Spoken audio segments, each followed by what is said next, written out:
जय माता रानी दोस्तों, आप देख रहे हैं आपका अपना YouTube चैनल व्रत त्योहार कथाएं। मैं हूं आपके साथ रिमझिम शर्मा।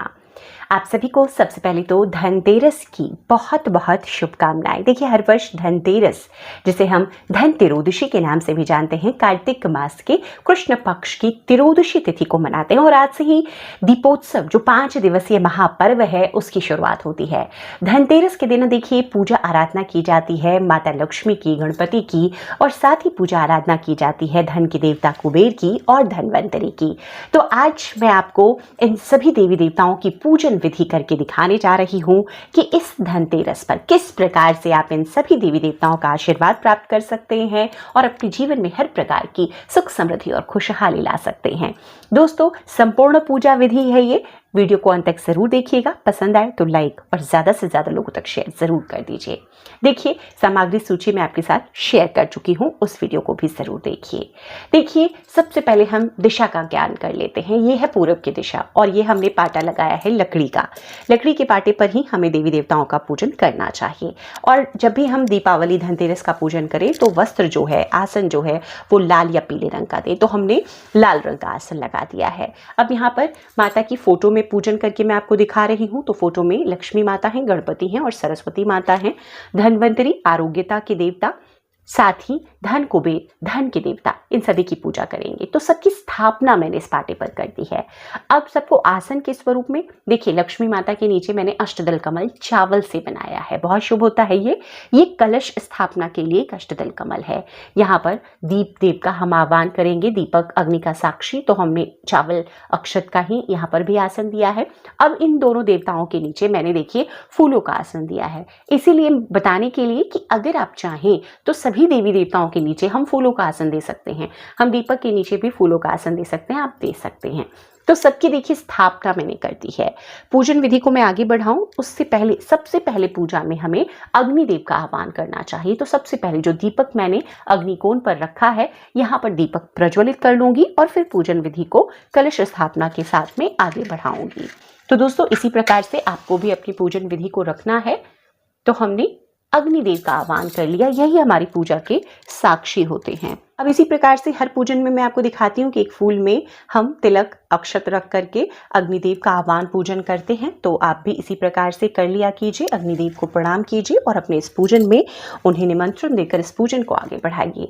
पूजन आगे बढ़ाएं उससे पहले कलश की स्थापना कर लेंगे। कलश की देखिए सामग्री और जो विधि है मैंने कई बार आपके साथ शेयर की है। ये एक पात्र है, जल कलश है। ये देखिए शुभता की निशानी, यहाँ पर स्वास्तिक बना लिया है मैंने। पंचपल्लव है, यहाँ पर आम के पत्ते हैं पंचपल्लव में। और कलश में हम क्या डालेंगे, अक्षत डालेंगे। ये हल्दी की गांठ, लौंग, इलायची, एक सिक्का, सुपारी और ये फूल। आपको दूर्वा भी मिल रहा है, आप दूर्वा भी डालिए। तो इस प्रकार से ये चीज़ें ज़रूरी है जो आपको डालनी चाहिए। डालने को आप बहुत सारी चीज़ें जैसे कमलगट्टा, गोमती चक्र, सब कुछ डाल सकते हैं, लेकिन ये मैं आसानी से जो सभी को उपलब्ध हो जाए ना, वही चीज़ आपको बता रही हूँ। तो इस प्रकार से हमने अब इस पे रखा पूर्ण पात्र। इस पूर्ण पात्र को भी हमने चावल से ही भरा है। तो इस प्रकार से अब पूर्ण पात्र रख करके हम इस दीपक को प्रज्वलित कर लेंगे। पहले हम इसकी स्थापना कर लेते हैं अपने स्थान पर। तो ये जो मैंने अष्टदल कमल बनाया है, कलश की स्थापना हमेशा जो होती है ना, वो नॉर्थ ईस्ट कोने में, जब भी आप पाटा लगाते हैं ना, तो जो उत्तर पूर्व का कोना होता है, कलश स्थापना उसमें कीजिएगा, ध्यान रखिएगा ये। तो कलश में जो हमने दीप कलश आज बनाया है, देखिए आज क्योंकि देवताओं का पूजन प्रमुखता से हम करेंगे ना, तो दीप कलश बना रही हूँ मैं। लक्ष्मी पूजन करूंगी तो उसमें मैं दिखाऊंगी आपको, हम उसमें श्री कलश बनाएंगे। तो कलश की स्थापना हो गई, अब पूजन विधि को आगे बढ़ाएंगे। तो सबसे पहले हमने यहाँ पर स्नान का भाव करना है। तो इसके लिए 4 बार आपको जल का छिड़काव करना है। हमने स्नान का भाव कर लिया है, कलश की स्थापना कर ली है। अब करेंगे आह्वान। आह्वान के लिए पान का पत्ता लीजिए, उस पर रखिए अक्षत, अखंडित चावल, एक सिक्का, फूल और सुपारी। यही रखकर हम देवी देवताओं का अपने पूजन में शरीक होने के लिए आह्वान करते हैं। तो इस प्रकार से आह्वान का पान का पत्ता ये आप इनके सम्मुख, देवताओं के सम्मुख रख दीजिए। अब इसके बाद में दोस्तों, हमने आह्वान कर लिया अपनी इस पूजा में सम्मिलित होने का सबसे। तो अब हम पूजन को आगे बढ़ाएंगे और अर्पित करेंगे वस्त्र। तो वस्त्र स्वरूप देखिए, इस पे गणपति हैं इस फोटो में, इसलिए सबसे पहले मैं फोटो में ही वस्त्र अर्पित करूंगी। तो हमने ये कच्चा जो सूत है वो अर्पित किया है वस्त्र स्वरूप। और इस प्रकार से आप एक चुनरी अर्पित कर लीजिए। क्योंकि इसमें माता लक्ष्मी है तो हम लाल चुनरी या पीली चुनरी अर्पित करेंगे। तो आपने चुनरी अर्पित कर ली। इसके बाद में हम जो धन्वंतरी महाराज हैं, धन के देवता हैं, कुबेर, उनको अर्पित करेंगे। तो ये धन देवता हैं कुबेर महाराज, इनको हमने वस्त्र अर्पित किया। और ये धन्वंतरी महाराज हैं आरोग्यता के देवता, तो हमने इनको वस्त्र अर्पित किया। अब यहाँ पर देवताओं का जब भी हम पूजन करते हैं तो यज्ञोपवीत अर्पित करते हैं, तो उनके नाम से यज्ञोपवीत आप यहीं पर अर्पित कर दीजिए। तो यज्ञोपवीत अर्पित कर दिया हमने। अब इसके बाद देखिए माता लक्ष्मी का हम पूजन आज से शुरू कर रहे हैं। तो इत्र का बहुत महत्व है लक्ष्मी पूजन में, तो इत्र जरूर अर्पित कीजिएगा। इसके बाद में हम तिलक करेंगे। चंदन से पहले तिलक कर रही हूं मैं।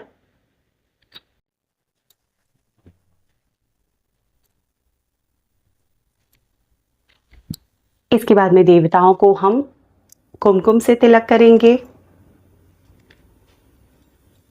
और माताओं को सिंदूर अर्पित करेंगे।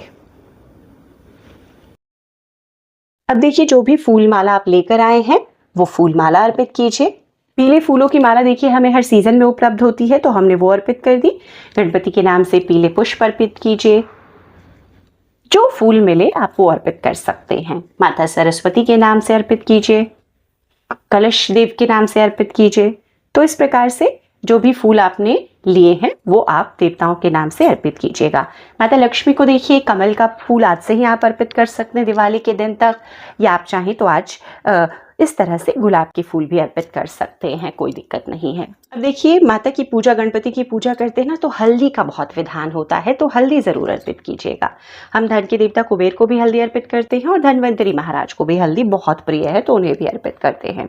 इसके बाद में दोस्तों आज के पूजन में जो भी आप देखिए धनतेरस का पूजन है, तो जो आप लेकर आए हैं अपने लिए, खरीदारी आपने की है, ये प्रदोष काल का पूजन है। प्रदोष काल का शुभ मुहूर्त में आपके साथ में शेयर कर रही हूँ। शुभ मुहूर्त में आपको पूजन करना है, तो अपने इस जो भी आभूषण लेकर आए हैं, कपड़े वस्त्र जो आप लेकर आए हैं, बर्तन, तो उसका, और ये झाड़ू, ये दोनों बहुत प्रमुख चीजें होती है खरीदारी की आज।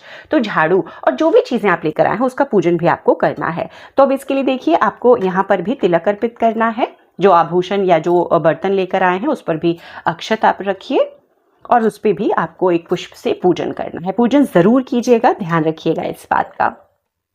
आज जो चीज़ें हम खरीदते हैं ना उस पे कहते हैं 13 गुणा की बढ़ोतरी होती है। तो इस प्रकार से आपने पूजन कर लिया। आपने साथ में इधर झाड़ू का भी, जो झाड़ू आपने रखा है उसका भी पूजन कर लेना है। तो यहाँ पर भी आपने अक्षत अर्पित किया है, यहाँ पर भी आपको तिलक कर देना है और यहाँ पर भी थोड़ा हल्दी भी अर्पित कर सकते हैं आप। क्यों? क्योंकि माता लक्ष्मी के प्रतीकात्मक स्वरूप में आज हम झाड़ू का पूजन करते हैं। तो आपने झाड़ू का पूजन कर लिया। अब यहाँ पर दोस्तों देखिए आज के पूजन में ना धनिया जरूर लाइएगा खरीद के, धनिया जरूर रखिएगा अपनी पूजन स्थल पर। तो धनिया देखिए इस तरह से हमने रख दिया। धन के देवता कुबेर की तरफ आप धनिया रख दीजिए। बहुत शुभ होता है आज के दिन धनिया अर्पित करना। अब देखिए बारी आती है, सभी चीजों को हमने रख लिया है, तो अब हम भोग अर्पित करेंगे। तो भोग में देखिए मैं यहाँ पर दिखा रही हूँ कि हम धन्वंतरी महाराज को क्या विशेष भोग अर्पित करते हैं। ये है तुलसी पत्र, ये है मीठी नीम मतलब कड़ी पत्ते, आंवला, तेज पत्ता, ये है हल्दी, कच्ची हल्दी और लौंग, इलायची। आपके किचन में और भी बहुत सारी चीजें होंगी जो कि औषधीय गुणों से भरपूर होंगी। तो आज आरोग्यता के देवता को हम ये औषधीय गुणों से भरपूर चीजें अर्पित करते हैं कि वो हमारे जीवन में इसी प्रकार से हर प्रकार से आरोग्यता लेकर आए, हमें कभी भी शारीरिक कष्ट ना हो।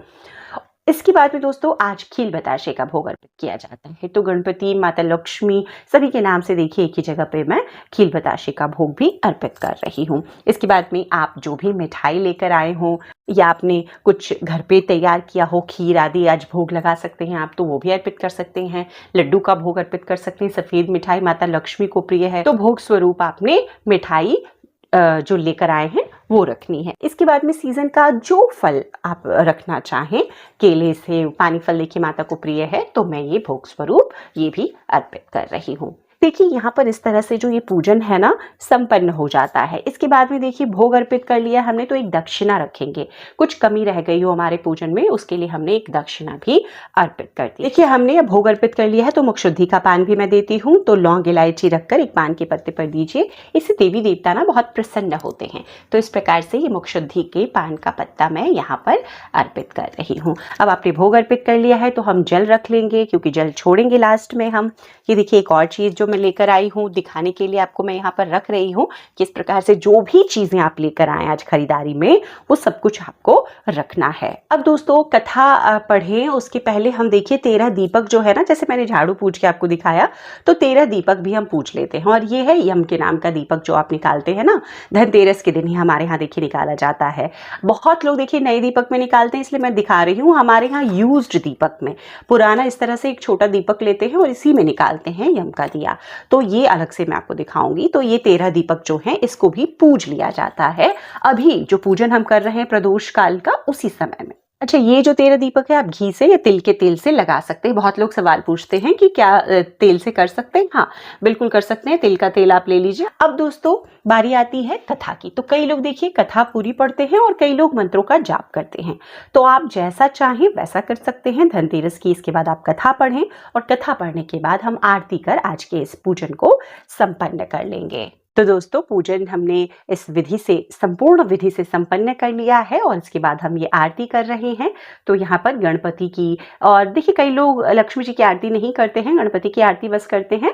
तो इसी प्रकार से अपनी आरती को संपन्न करके इस पूरे संपूर्ण पूजन विधि को पूर्ण कीजिए और सभी देवी देवताओं का आशीर्वाद प्राप्त कीजिए। उम्मीद करती हूँ वीडियो आपको पसंद आया होगा। अपनी तरफ से पूरी कोशिश की है मैंने संपूर्ण पूजन विधि, सटीक पूजन विधि आपके साथ शेयर करने की।